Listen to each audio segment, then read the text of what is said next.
Today, I am diving into project risk management and I will be sharing 5 tips to help you master project risk management. I recently had wrist surgery and that will require 6 to 8 weeks of recovery time. Womp womp. And that is what got me thinking about project risk management. So let's talk about what is project risk management.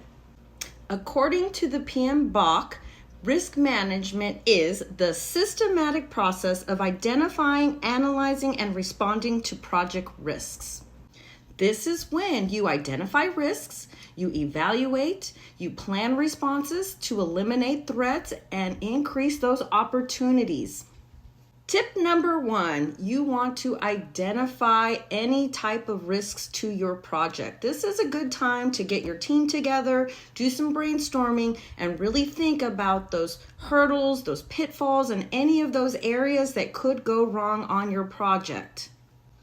Tip number 2, you want to assess your risks. So now that you have identified your risk, you want to go through each of your risks and you want to determine the impact and the likelihood of that unfolding, right? So you want to prioritize those risks based on whether it's highly likely or not very likely, and you'll want to go ahead and put that into a risk register so that you can start tracking each of these and prioritizing them to determine which ones are going to be high impact and which ones you really got to keep an eye on.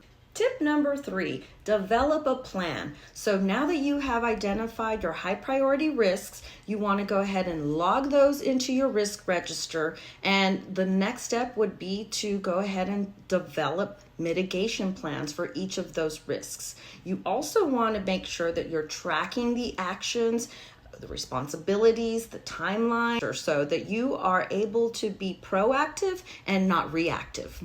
Number 4, monitor and control, because this is not one of those set it and forget it type of activities. No. When we are talking about risk management for a project, this is an ongoing thing. It begins in the planning phase and it continues on through the entire project. So on a weekly basis, you should be looking at your risk register. You should be taking a look. Are there new risks that you need to log? Are there risks that now have low impact that perhaps they were high impact before? You want to take a look at the mitigation plans. Are those still good mitigation plans? This is an ongoing process and you want to keep this risk register up to date throughout the entire project.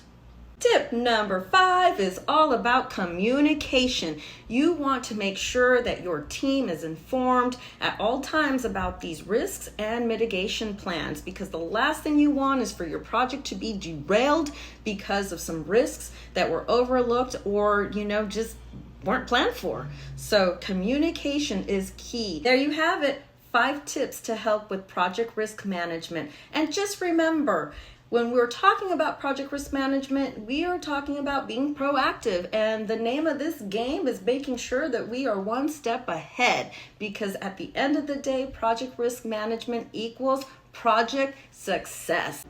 And as always, if this information was helpful, please like, share, follow, all of that good stuff so that together we can conquer projects. Also, if you have any questions, please add those into the comments and I will read those and I will respond as I can. Thank you.